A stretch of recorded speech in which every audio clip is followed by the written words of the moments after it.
आज सुषमा अस्पताल का शुभारंभ भाजपा नगर विधायक रितेश कुमार गुप्ता एवं amateur soft tennis association Uttar Pradesh के चेयरमैन और मुख्यमंत्री उत्तर प्रदेश के पूर्व ओएसडी अभिषेक कौशिक के द्वारा संयुक्त रूप से फीता काटकर किया गया। शुभारंभ कार्यक्रम में मुख्य अतिथि रहे विधायक रितेश कुमार गुप्ता ने कहा कि मुरादाबाद शहर में प्लास्टिक सर्जरी के पहले अस्पताल का शुभारंभ हुआ है। इससे शहर समेत क्षेत्र के हजारों लोगों को अब अच्छे इलाज के लिए दिल्ली या अन्य राज्यों में नहीं जाना पड़ेगा। कार्यक्रम में उपस्थित रहे विशिष्ट अतिथि अभिषेक कौशिक ने कहा कि सुषमा अस्पताल अधिक जले मरीजों का इलाज भी प्रशिक्षित चिकित्सकों और आधुनिक तकनीक के द्वारा होगा, जिससे क्षेत्र के लोगों को बहुत लाभ होगा। ओम जगन्नाथाय नमः श्री विष्णुहे नमो नमः योगीतं समर्पयामि नारायणाय नमः ताम्रपुण्यफलं समिष्टान्नं समर्पयामि नमः लक्ष्मीनारायणाभ्यां नमो नमः। मैं डॉक्टर दीप्ति वार्ष्णेय हूँ। मैं एमडी पैथोलॉजिस्ट हूँ और मेरे हस्बैंड डॉक्टर मधुसूदन गुप्ता वो प्लास्टिक सर्जन हैं। आज हमारे नए हॉस्पिटल का उद्घाटन है जिसका नाम है Sushma hospital, centre for plastic and cosmetic surgery, burn care and pathology lab. ये मुरादाबाद क्षेत्र का और आसपास का जो है पहला पूर्णतया डेडिकेटेड जो है प्लास्टिक सर्जरी सेंटर है। यहाँ पे सब प्रकार की plastic surgery, cosmetic surgery, burn का इलाज, जलने का इलाज, सारी सुविधाएं जो है यहाँ पे 24 घंटे उपलब्ध रहेंगी।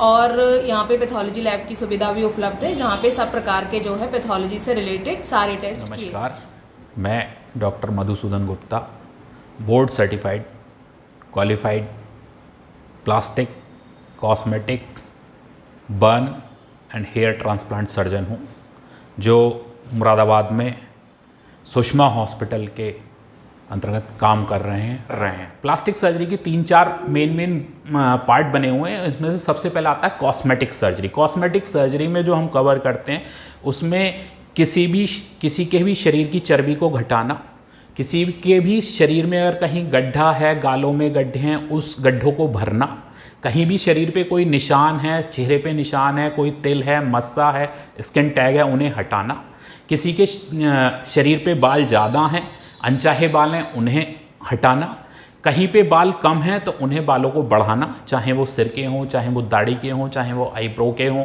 कहीं के भी बाल हों उन्हें दोबारा से ट्रांसप्लांट करना, उनकी ग्रोथ बढ़ाना, फेशियल रिजुविनेशन करना। और एस्थेटिक सर्जरी में जो महिलाएं हैं उनके पेट की लाइपोसक्शन करना, छाती का साइज़ कम करना, छाती का साइज़ बढ़ाना, छाती को सुडौल बनाना।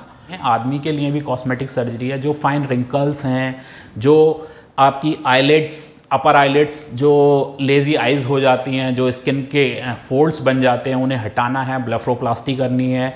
नोज़ जॉब है, राइनोप्लास्टी है, नाक को सीधा करना है। नेक में बैंड्स बन गए हैं उन्हें हटाना, डबल चिन है उसे ठीक करना, ब्रेस्ट में इम्प्लांट डालना, फैट ग्राफ्टिंग करना, लाइपोसक्शन करना। ये सारे काम आजकल एस्थेटिक सर्जरी में और कॉस्मेटिक सर्जरी में आ रहे हैं मेन। और इसके बाद जो दूसरा पार्ट होता है, दूसरा रिकंस्ट्रक्टिव सर्जरी का पार्ट होता है। रिकंस्ट्रक्टिव सर्जरी का मतलब होता है किसी टूटी हुई चीज़ को दोबारा से बना देना।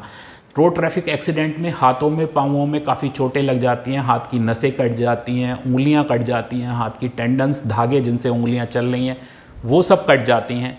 इन सबको जोड़ना, नर्व की सर्जरी करना, माइक्रोवेस्कुलर सर्जरी करना, जिससे खून की नसों का दौरान दोबारा से जोड़ा जा सके, हाथों को बचाया जा सके, उंगलियों को, कटी हुई उंगलियों को दोबारा से जोड़ा जा सके। बच्चों की उंगलियां पिच जाती हैं हाथों की दरवाजे में, उस क्रश इंजरी को सही से करना। नखून की इंजरी होती है उसे ठीक करना, जिससे नखून टेढ़ा, तिरछा, काला, नीला ना आए, उन सब चीज़ों को ठीक करना। ये सब रिकंस्ट्रक्टिव सर्जरी में आता है। हाथ की हड्डियों का इलाज भी प्लास्टिक सर्जन ही करते हैं। चेहरे की टूटी हुई हड्डियों का इलाज भी प्लास्टिक सर्जन करते हैं।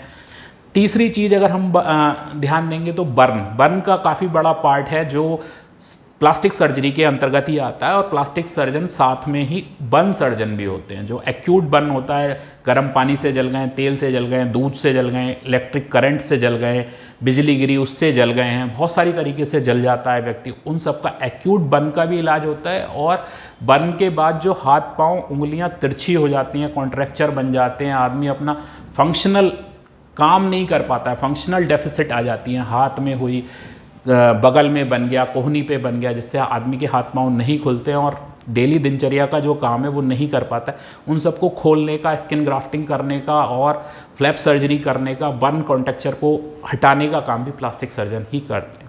हेयर ट्रांसप्लांट आप करा रहे हैं, किसी से राय ले रहे हैं, तो उसमें एक क्वालिफाइड प्लास्टिक सर्जन का होना अनिवार्य है और उसकी देख रेख में या उसके हाथ से होना हेयर ट्रांसप्लांट होना जरूरी है, क्योंकि आजकल जो माहौल चल रहा है हर कोई टेक्नीशियन बेस्ड हेयर ट्रांसप्लांट का काम चल रहा है। अभी एक चीज़ और मैं आपको बताना चाहूँगा, आजकल बहुत कॉमन है, जो यंग टीनेज बच्चे हैं, लड़के हैं, उनके मेल बूब्स गायनोकोमेस्टिया हो जाता है, जो कि बहुत ज़्यादा कॉमन है। इसका इलाज भी इसका डे केयर प्रोसीजर होता है, बच्चा सुबह में एडमिट होता है, शाम को छुट्टी हो जाती है और लाइपोसक्शन और ग्लैंड बढ़ जाती है, तो उसे हम ग्लैंड को एक्सरसाइज कर देते हैं। बहुत कॉमन है और बहुत इजी और सेफ प्रोसीजर है, इसलिए हम देखते हैं।